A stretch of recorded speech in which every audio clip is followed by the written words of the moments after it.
Today,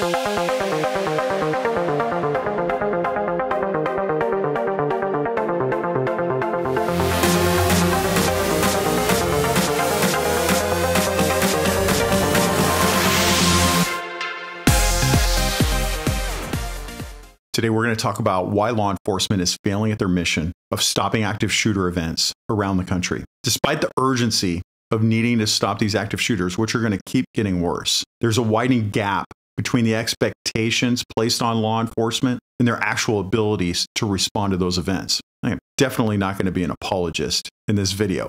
What I'm going to do is talk about what other people aren't talking about the systemic failures around the country that's leading to this to happen. I'm also going to let you know what you're going to need to do personally to prepare for active shooter events, including kit that you're going to need, training that you're going to need, and how you're going to have to respond to that to fill those gaps in what's occurring around the country. I'm going to take you through all the critical factors that contribute to the disparity that we're talking about, from the lack of training to the ongoing debate about taking the warrior culture out of law enforcement and replacing it with the guardian culture. From the challenges to recruitment, to poor leadership, and the support system that's put in place for officers that are putting their lives at risk, and how we're failing in supporting them when they've been shot. To be clear, we have officers in wheelchairs reporting for work because there's no way for them to medically retire. And we also have officers being fired because they can't return to work because they're too injured after being shot. We're going to talk about all these things that lead up to why they're performing so badly.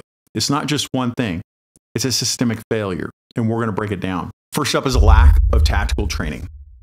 Look, one of the things that I say frequently in my videos is we need to bring 1990s policing back. And I truly believe that, because in the 1990s, there was great tactical training going around to everybody. We were doing active shooter training every year. Every year, our officers were getting updates on how to handle active shooter events, and they were shutting them down pretty fast. We were also sending them to close quarter battle school to learn how to fight in an enclosed environment, how to take those difficult shots. We were sending them to rifle training, advanced pistol training. Some officers were getting 8 hours of professional pistol training every quarter, which is actually a decent amount. It's more than most people get. But we've taken that training away from them. And now we're making officers take what I call they-them training. What's they-them training? It's training on how to be a nicer person, how to be more culturally aware, how to understand how your implicit bias affects your policing strategies, how our implicit biases affect our decisions every day.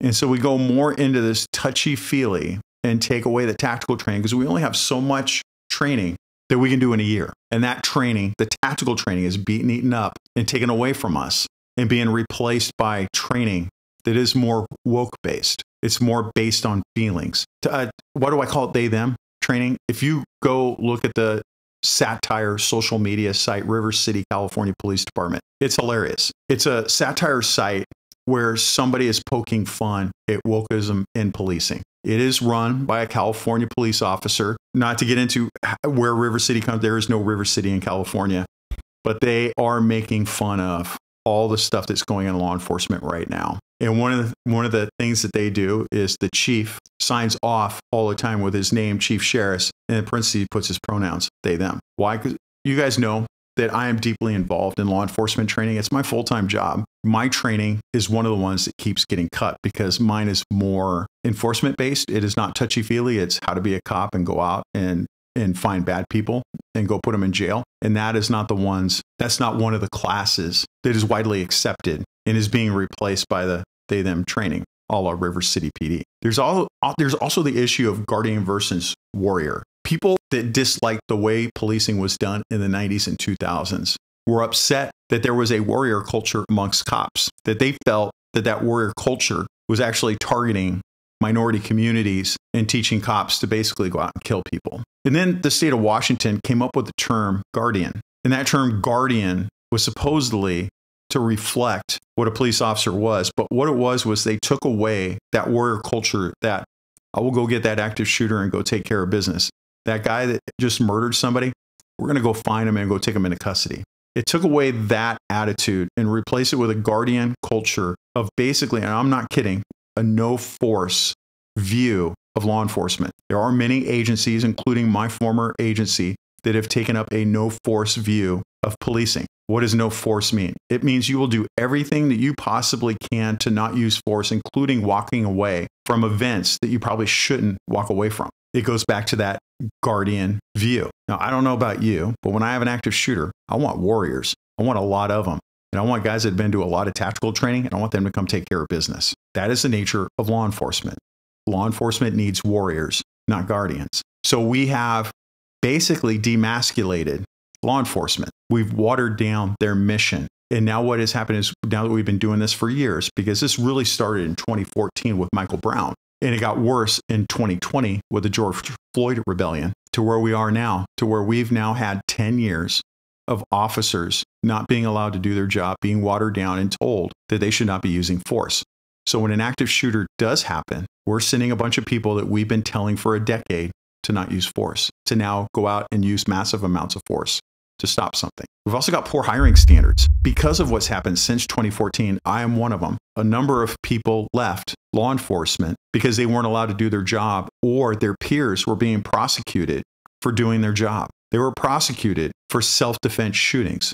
We're talking about clearly defined self-defense shootings. Them getting prosecuted, they'll get off. They won't get a guilty verdict, but it's to appease the public, to show that they're going to hold officers accountable. But what that did was officers realized that they're not being taken care of, so they left. And these aren't the people that you want to leave. These are the warriors. These are the people that are out there to put bad people in jail. Look, man, I was a warrior. I wanted to put every criminal in jail, and I had a good time doing it. But we all got run off because we weren't allowed to be warriors anymore. We were toxic. You couldn't get promoted. You couldn't get special assignments, or the special assignments that we were in were taken away from us. As an example, I was in charge of a street crimes unit that was putting really bad people in prison. We're talking murderers, drug dealers, people that sell firearms to people that are going to go do murders, stuff like that. They replaced a number of my officers with homeless liaison officers to go out and liaison with the homeless and to make sure that they're okay,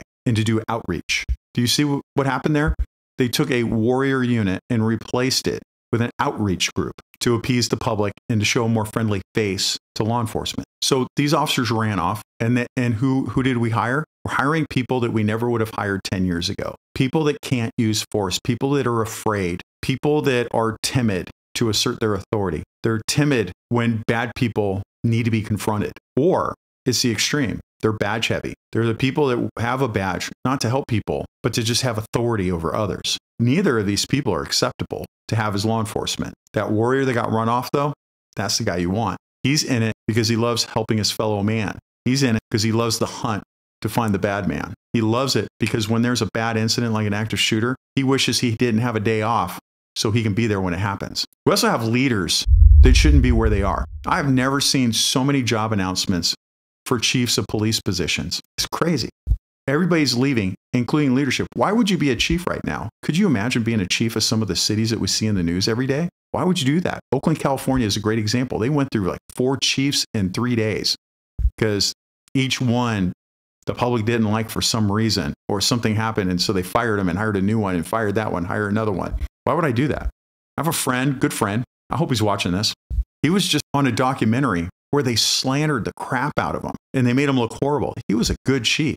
He was a good cop, but they ran him out of law enforcement, and then they slandered him in a national documentary on top of that. Why would you want to be a chief and subject yourself to that? So the people that do get chief are those timid people, or those badge heavy people. The people that want that job for the wrong reason, not to help their community, but to have power, or to go hide because it's too tough being the guy on the street. And when it comes time to make tough decisions during tactical events like we saw in Uvalde, that was a failure of leadership. A leader is the guy that when the bullets are flying says, follow me. And you follow him and know that you're going to conquer the enemy and you're going to be okay.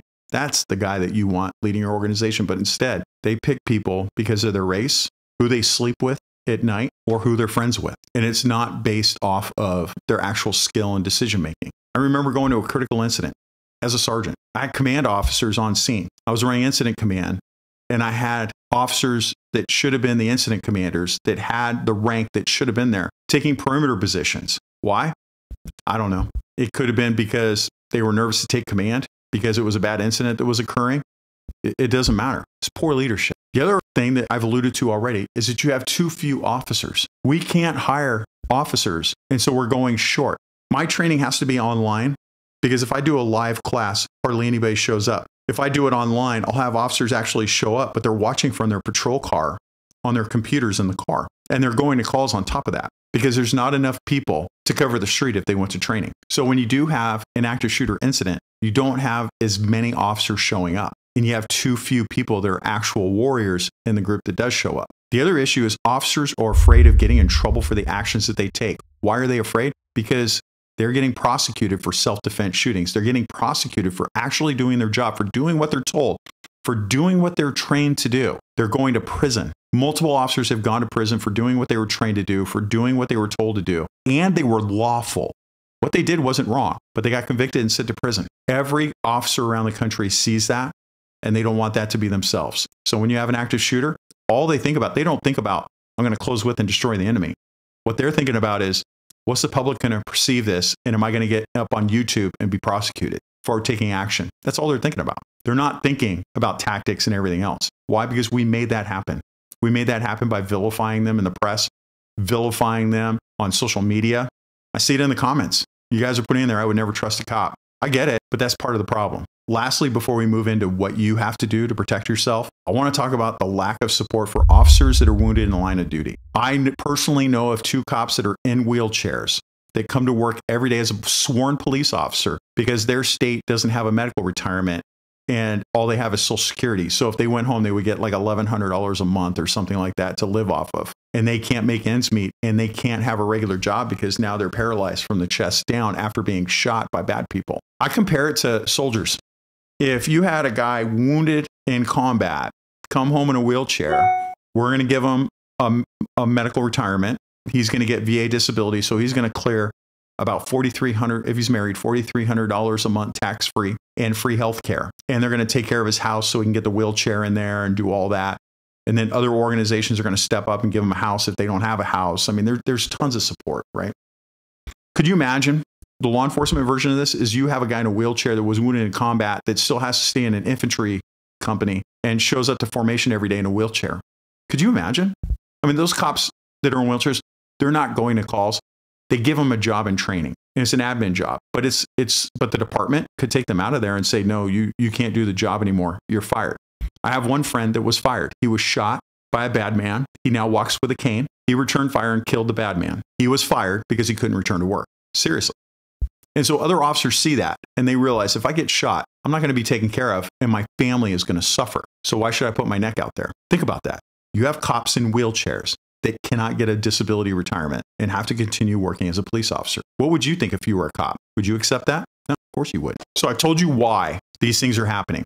I did a video earlier on how you need to be your own police officer because you can't count on enough cops or the right cops showing up to come protect you. And to be honest, you should always be able to take care of yourself anyways. My recommendation to you, let's start off with equipment that you carry every day, everywhere you go. Number one should be a quality pistol. Now, I'm evaluating. I'm not a fan of the 2011 platform. I'm not going to get into guns specifically.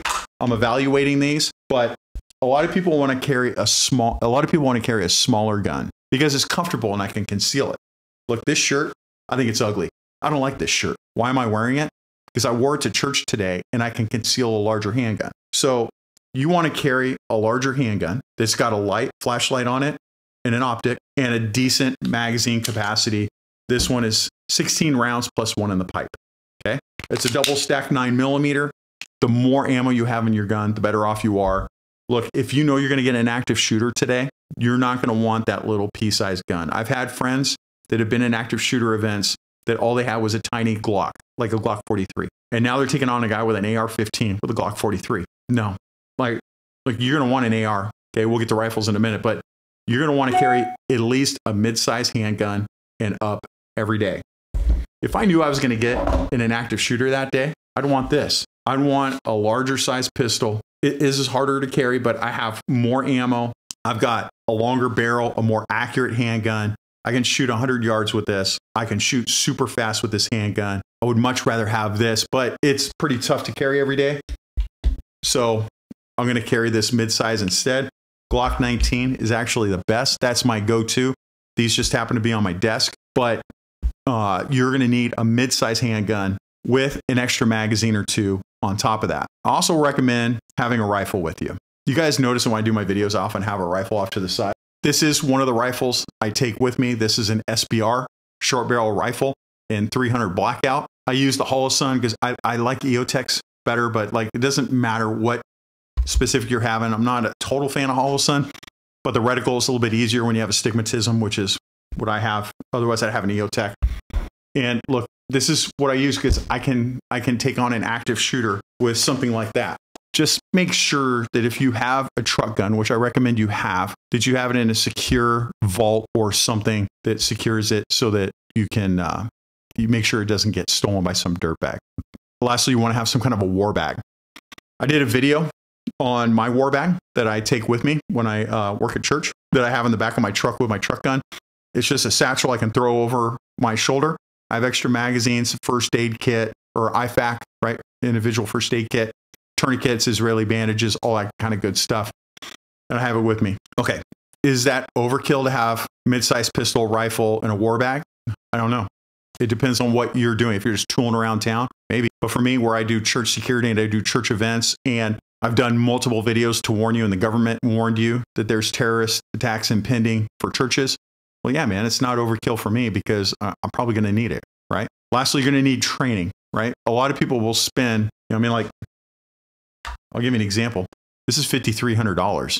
I didn't pay $5,300 for it, but if you were to buy retail, it's $5,300 for that handgun, right? And then they will spend no money on training at all. So I'm actually going to do a review on these guns, and what my review is going to be is go buy a $300 dagger and go spend $500 or $5,000 on training. My recommendation to you is to take a basic pistol course and then an advanced pistol course from a qualified instructor, not from, like, a lot of my friends like going to a specific shooting school down in the Southwest, and I told them you should stop going there. That's probably not the best place for you to go. And then sure enough, it's recently declared bankruptcy and having problems. And everybody is now seeing the issues with them. There are good qualified schools. Just find an instructor that has the qualifications that meet that. And to give you an idea, I've seen guys that, like, I was a SWAT guy or I was a SEAL or something like that, and they're horrible instructors. And what they're teaching is really wrong. I'll give you an example. There was a FBI SWAT team guy that was teaching schools that I went to. There was having officers shoot towards each other, and I never liked it. Everybody's like, oh, get over it. He's just being advanced. And then sure enough, he was doing an explosive breach demonstration and wasn't paying attention that everybody had safety equipment and blinded one of the officers in the class. Just because everybody says that guy's a good guy for teaching, that doesn't mean anything. Do your homework and make sure they truly are a good instructor and they're going to teach you good. So take that basic and advanced pistol. Take a basic and advanced rifle course if you're going to have a rifle in your truck every day. You should do reality-based training. What's that? It's like scenario training. So as an example, once a year in my church, we gather everybody together and we do an active shooter scenario. And we go through the church with people firing blanks and engaging the bad man and taking him into custody. So you get stress inoculation, and you've experienced an active shooter event. Like, I've experienced an active shooter event no less than 100 times, all training. But what that's going to do is now when it actually happens, I'm going to perform at a higher level when that actually happens. You also want to incorporate shoot and no shoot training, because as you're going through, you're going to see that you probably don't need shooting, that like they're regular people. You're going to have concealed carriers pulling their guns out. You're going to have, everybody else getting involved. You're going to have different police agencies showing up. You need to have some kind of discrimination shooting going on. And lastly, go to a 360-degree range. I belong to a range that has a 360-degree pit, and they put plywood up like for rooms and hallways and all that kind of stuff. I love that. I go there once a month and I practice clearing and I practice like shooting all around. I freaking love that range. It is a wonderful experience versus the flat range with the FUD boomer that's telling you he wants to see your tax stamp before you can shoot with your SBR. That's the range you want to stay away from, and you want to go to the range that doesn't have anybody. It's just you, and you can shoot in every direction that you can go, because that's where you're really going to start learning better shooting skills. A lot to unpack. Let me know what you think in the comments. I try to read all your comments, and I try to read what you got going on, what you have to think. I love hearing from you guys, and I love the Christian Warrior community. If you haven't subscribed by now, hit that subscription button. It is really a cool group of people that are for the Lord and not your typical social media people. So I appreciate you. Thank you. Remember, the most important thing out of everything we talked about today is to remember your ABCs. Always be caring.